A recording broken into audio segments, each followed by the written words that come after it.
bohong. Aku hanya memikirkan satu peraturan penting. Kenapa kau lakukan hari ini kalau kau bisa melakukannya besok? Few moments later.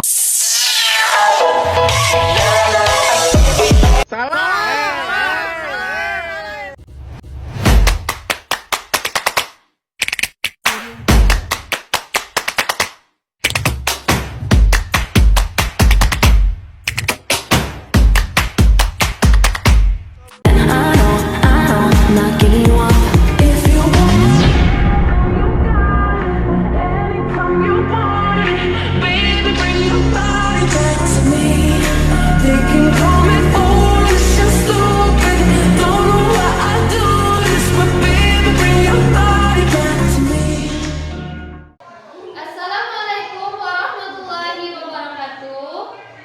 Bagaimana kabarnya hari ini anak-anak? Oh baik, alhamdulillah. Sebelum kita mulai belajar, jadi di sini ibu akan mengecek absen kalian ya. Apakah ada yang tidak hadir anak-anak? Alhamdulillah kalau hadir semua ya. Nah, jadi di sini kita akan memulai pelajaran ya. Pelajaran hari ini dengan tema peran penting kupu-kupu dalam penyerbukan. Pengertian penyerbukan. Penyerbukan adalah proses jatuhnya atau dipindahkan serbuk sari dari kepala sari dan ke kepala putik pada bunga. Intinya gini, serbuk sari itu adalah sel jantan pada bunga. Kepala putik itu adalah bagian betina pada bunga. Ada dua jenis utama. Satu, penyerbukan sendiri. Dua, penyerbukan silang. Kupu-kupu sebagai polinator. Kupu-kupu sebagai polinator adalah salah satu hewan yang membantu proses penyerbukan pada bunga. Peran kupu-kupu: satu, hinggap di bunga untuk menghisap nektar sebagai makanan. Dua, serbuk sari nempel pada tubuh dan sayapnya saat hinggap. Tiga, memindahkan serbuk sari ke bunga lain saat berpindah tempat. Empat, membantu tumbuhan menghasilkan buah dan biji.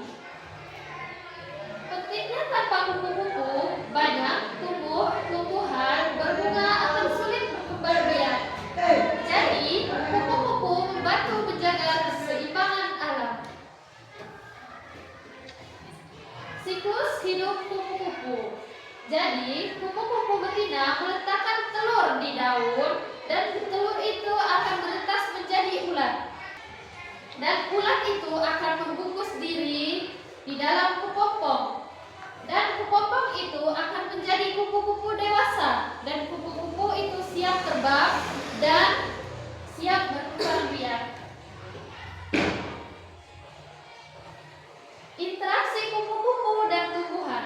Satu, kupu-kupu makan nektar dari buah sebagai sumber energi.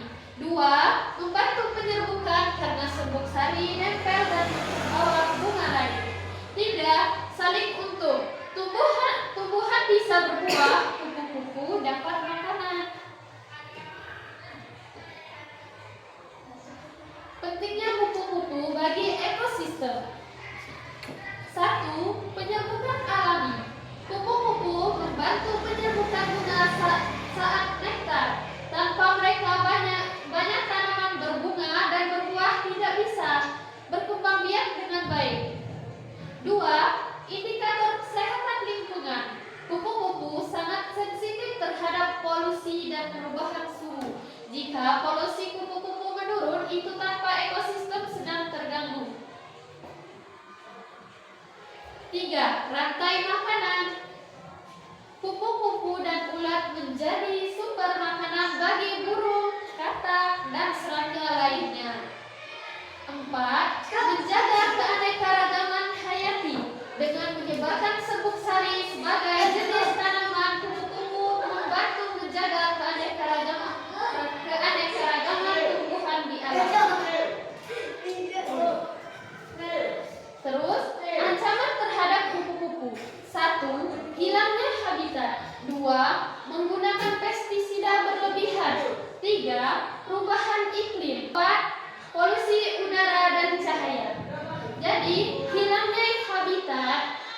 seperti pembukaan hutan, urbanisasi, dan perubahan lahan pertanian, mengurangi tempat hidup dan tempat inang kupu-kupu. 2. Yaitu penggunaan pestisida berlebihan. Seperti obat pembasmi hama, tapi juga kupu-kupu dan ulat. 3. Perubahan iklim, suhu, pola hujan yang tidak menentu mengganggu siklus hidup kupu-kupu dan ketersediaan bunga sebagai sumber makanan.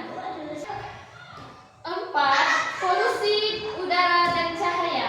Polusi udara merusak tanaman pakan, sementara polusi cahaya mengganggu pola navigasi dan aktivitas malam kupu-kupu tertentu. Upaya konservasi kupu-kupu. 1. Menanam tanaman penarik kupu-kupu. Tanaman bunga seperti marigold, bunga matahari, dan lakana di pekarangan rumah untuk menyediakan nektar dan tempat bertelur. 2. Mengurangi penggunaan pestisida. Menggunakan pestisida alami atau metode ramah lingkungan agar kupu-kupu dan ulat tidak ikut mati. 3. Melindungi habitat alami, menjaga hutan, tanaman kota, dan area hijau agar kupu-kupu punya tempat hidup yang aman. 4. Edukasi masyarakat. Tingkat kesadaran lewat sekolah, media sosial, dan komunitas tentang pentingnya menjaga kupu-kupu. Jadi, kesimpulannya, kupu-kupu memiliki peran penting sebagai penyerbukan indikator kesehatan lingkungan. Namun, populasi mereka terancam oleh hilangnya habitat, pestisida, dan perubahan iklim. Melalui upaya konservasi sederhana seperti menanam bunga, mengurangi pestisida, dan menjaga habitat, kita kupu-kupu, melindungi kupu-kupu berarti juga melindungi keseimbangan ekosistem untuk kehidupan manusia. Nah, jadi anak-anak, selesai ibu menjelaskan ini, bagi yang ingin bertanya, ibu persilahkan. Jika tidak ada, jadi ibu akan tutup ya. Terima kasih atas perhatian kalian ya anak-anak.